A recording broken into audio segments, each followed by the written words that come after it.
Assalamualaikum warahmatullahi wabarakatuh. Jadi kali ini penulis ingin bahas soal oli mobil, oli motor masa kini. Jadi kita ngomong soal penurunan kualitas. Yang bikin penulis pengen bahas ini itu adalah karena banyak yang komentar bahwa pabrikan itu selalu memberikan yang terbaik. Pabrikan itu selalu memberikan rekomendasi yang pas. Di buku manual kalau kita turuti maka kendaraan akan jadi awet, jadi sip ya. Biasanya orang-orang seperti ini adalah orang-orang masa lalu. Baik itu motor, baik itu mobil. Orangnya nggak pernah punya kendaraan baru ya, atau nggak merawat sendiri, nggak mengetahui sendiri keadaan kendaraannya bagaimana. Orangnya juga biasanya nggak ngerti ciri-ciri ketika oli itu sudah mulai berkurang kemampuannya. Yang mereka jadikan acuan ya, kalau untuk mobil sekian kilometer gantinya, kalau untuk motor sekian kilometer gantinya. Dan mereka ini biasanya ya bukan orang yang jalan kencang, bukan orang yang tipenya ngebut. Bisa jadi jarak pemakaian kendaraannya cuma dekat-dekat, atau juga daerahnya dingin, bukan daerah panas. Nah, orang-orang seperti ini juga biasanya punya pendapat bahwa semua oli itu sama saja. Terus kalau ngerekomendasi itu bisa untuk semua orang ya. Jadi beranggapan bahkan sampai ekstrimnya ya, yang dipakai di dunia balap bisa dipakai untuk harian, atau sebaliknya, yang bagus dipakai di harian pasti bagus juga dipakai balapan. Nggak akan membedakan daerah, nggak akan membedakan cara pemakaian, nggak akan membedakan umur atau kesehatan mesin. Membedakannya cuma dari tipe kendaraan, dan dari tipe kendaraan pun itu dari sisi kelasnya. Jadi antara oli khusus motor matic, oli khusus motor laki, oli PCMO, oli mobil diesel gitu ya, membaginya seperti itu. Orang yang seperti itu juga biasanya berpendapat bahwa oli lebih encer itu lebih baik. Dan biasanya ngomong encer itu lihat dari angka depan. 10W lebih encer daripada 20W, 5W lebih encer daripada 10W, 0W lebih encer daripada 5W, seperti itu. Angka belakang sering nggak direken.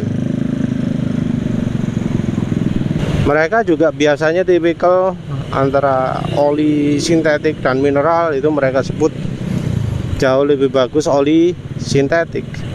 Mereka sangat nggak percaya kalau disebut oli mineral itu jauh lebih awet. Jadi mereka itu juga merupakan orang yang hanya akan melihat tulisan di bungkus, hanya akan peduli dengan label-label, nggak dicek hasil di lapangan bagaimana. Yang penting tulisannya sintetik, dia akan pakai masa jangka panjang. Oli yang labelnya mineral dia pakai jangka pendek, nggak peduli hasil di lapangan bagaimana. Dan ya, walau dulu ada omong pepatah sintetik bisa 10.000 km untuk mobil, 5.000 km untuk motor. Untuk sekarang biasanya mereka sudah nggak berani seperti itu lagi. Oli sintetik 2.000 untuk motor, 5.000 untuk mobil. Ya kadang bahkan sintetik dipakai cuma 2.500. Ada juga yang kemudian ambil jalan alternatifnya, wes mending pakai oli mineral saja, yang penting ganti olinya lebih sering. Daripada sintetik 2000 km, mending mineral 1000 km. Nah, yang begini nih, orang yang nggak lihat fakta di lapangan ini yang jadi kemudian baru melek setelah mulai memperhatikan kondisi oli ya. Mulai memperhatikan bedanya antara oli yang oh merek ini tipenya ini dengan oli merek ini tipenya ini. Jadi pertama mereka baru akan sadar bahwa oh ternyata tipe oli merek oli yang berbeda itu hasilnya akan beda. Setelah mereka sadar itu biasanya juga mereka jadi mulai berani untuk coba-coba oli yang dalam tanda kutip tidak untuk peruntukannya. Pakai oli motor di mobil, pakai oli mobil di motor, pakai oli diesel di mobil bensin, dan seterusnya. Cara yang paling gampang untuk mengetahui kemampuan oli itu sih dari sisi warna ya. Ya sayangnya sekarang banyak beredar bahwa kalau oli warnanya warnanya sudah hitam itu masih oke. Tapi kemudian jadi rancu membedakan oli yang sudah nggak layak pakai itu bagaimana.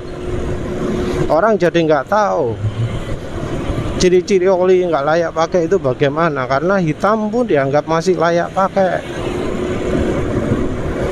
Padahal ya orang itu kan takut mesin rusak. Kenapa terus oli hitam itu masih terus dipakai? Apa alasannya untuk terus gitu ya? Ya mungkin biasanya karena walau orang yang nganggap mesin itu penting, uangnya minim. Uang minim padahal harga olinya yang harganya lumayan mahal. Kalau di motor bisa sampai 80.000, kalau di mobil bisa sampai 300.000 gitu. Nah, ini juga ya yang jadi salah satu alasan mengapa kok gerakan minyak goreng itu jadi laris. Kita nggak ngomong 100% ya. Kalau 100% ya emang jadi super sangat murah. Karena ya kalau di motor mungkin cuma 25.000. Kalau di mobil cuma 100.000. Kita ngomong yang dari itu aja lah. Dari yang campuran saja lah. Campuran 10%.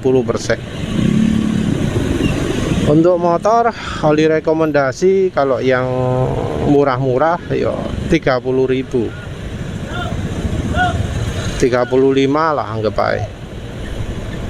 Minyak goreng anggap aja 25 lah, 60. Padahal ya minyak gorengnya masih sisa ya, masih bisa dipakai berkali-kali, 10 kali lah wis kasaran. 60.000 tapi bisa dipakai lama. Nah, wis anggap 60.000. Nah, oli rekomendasi dibandingkan dengan oli non rekomendasi, masa pakai bisa 2 atau 3 kali lipat, bahkan 5 kali lipat.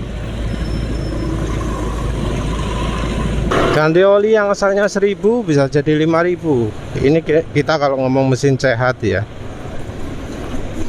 Dan ini ganti olinya tidak berdasarkan acuan kilometer, nggak mendadak. Oh, ini olinya bagus, bisa sekian kilometer, nggak seperti itu ya. Ini ganti olinya acuannya adalah kemampuan olinya, warna olinya lah paling enggak. Kalau misalnya suara kasar atau penurunan performa itu sulit ya, minim warna oli lah. Warna oli ketika mesin sudah dinyalakan, sudah pernah nyala. Karena kadang kalau habis dari kondisi diam gitu semalaman, oli diambil atasnya warnanya bening. Karena ada beberapa oli yang kemampuan pelarutannya belum. Jadi baru ketika mesin dipanasi agak lama, baru warna olinya jadi coklat. Kalau ada juga sih yang ngomong mesin sudah dinyalakan, oli ini bening, tapi begitu di drain wis coklat. Ada itu. Tapi minim dari warna ya. Apalagi kalau sudah campur minyak goreng. Karena minyak goreng itu pelarutannya baik, maka ya olinya tidak buat kerak-kerak itu mengendap. Walau tanpa minyak goreng pun ya, oli rekomendasi itu ya masa pakainya tetap bisa lebih lama. Ya ini tentu bergantung pada banyak hal ya, mulai dari kesehatan mesin, cara pemakaian juga. Tapi ini sudah bukan pendapat penulis toh ya, sudah cukup banyak yang konfirmasi. Apalagi kalau bisa dapat meseran 40 drum. Beda sekali anunya, umur oli itu. Yang namanya ganti oli di 5000 km untuk motor, kalau motornya sehat, itu jadi bukan hal yang aneh lagi. Kondisi warna oli juga nggak sampai hitam pekat ya di pemakaian 5000 km itu. Ya kunci utamanya seorang mulai berubah pendapat itu adalah ya ketika mereka sudah mulai memperhatikan perubahan kemampuan oli. Ketika mereka sudah tidak lagi menganggap oli hitam itu masih bagus, sudah tidak lagi menganggap kalau sintetik itu pasti bisa segini kilometer, mineral itu pasti cuma segini kilometer. Jadi orang itu bakal mulai sadar setelah ya memperhatikan kemampuan olinya. Setelah mulai memperhatikan kemampuan olinya, orang akan jadi sadar perbedaan antara merek satu dengan merek yang lain. Ya ini tentu membandingkan merek ini biasanya butuh mulai 20 merek oli orang itu baru sadar. Karena kalau cuma 10 biasanya ya podo ae ngono-ngono tok. Kalau eksplorasinya antara Shell Helix, Shell Rimula, Federal, Castrol, apalagi buatan Pacific Lubritama, Nusa Raya Putra Mandiri, ya nggak akan ada perubahan banyak ya. Apalagi orangnya juga takut pakai mesran, takut pakai oli murah. Wes bakal makin nggak ngerti.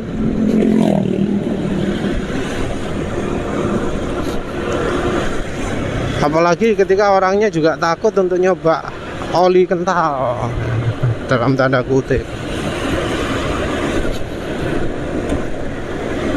Yang sering juga orang sering menyamakan antara misalnya mesran super dengan mesran 40. Padahal ya antara mesran SAE 40 yang ada B-nya dengan yang nggak ada B-nya itu aja udah beda loh. Dan orang bisa merasakan bedanya. Nah ini orangnya ngomong sudah pernah mesran super, gak enak gitu ya. Langsung menilai yang mesran 40 pasti nggak enak juga. Padahal ya sebenarnya beda ya. Padahal ya kalau nyoba-nyoba oli beda kekentalan bakal tahu lah. Beda kekentalan itu bisa beda kemampuan. Selain dari mesran super ya yang 20W50 nya nggak enak dibanding 40, itu ada misalnya dari GGI yang 20W50 menurut penulis lebih nggak enak daripada yang SAE 40. Nah orang-orang yang takut untuk ganti kekentalan ini juga ya yang paling sulit dia sadar Jadi beraninya cuma nyoba 10W30, 5W30, 0W30. Bahkan 10W40 pun nggak berani nyoba. Padahal misalnya daerahnya nggak sedingin Jepang, dia area pemakaiannya untuk jalur tol Surabaya Jakarta misalnya ya. Ngeyel, paling kental 5W30, rekomendasi 0W20. Kemudian ngomong, oli 0W20 itu malah lebih sip daripada 5W30. Nah kalau soal ini beda lagi ya ceritanya ya, karena seringnya yang 0W20 itu campuran PAO nya lebih banyak. Jadi secara ketahanan kekentalan oli 0W20 itu bisa lebih tahan sir, lebih tahan kocokan RPM tinggi daripada oli 5W30. Ini tentu tergantung merek, tergantung merek. Ya karena pengalaman itu orang ya jadi takut. 10W40 takut apalagi saya 40, wah bisa rusak mesinku. Apalagi ketika banyak manipulator yang ngomong, oli kental itu nggak bisa naik. Sementara dari faktanya oli encer di suhu sangat dingin itu bisa lebih kental daripada oli kental di suhu pagi hari di tempat sekitar kayak Surabaya ini. Orang nggak ngerti itu, karena ngertinya kekentalan itu SAE 20W50, 0W20. Kalau 0W wis diperkirakan di suhu beku, di suhu minus 30 itu pasti sama kekentalannya dengan ketika suhu 30 derajat Celcius. Padahal ya secara alami oli makin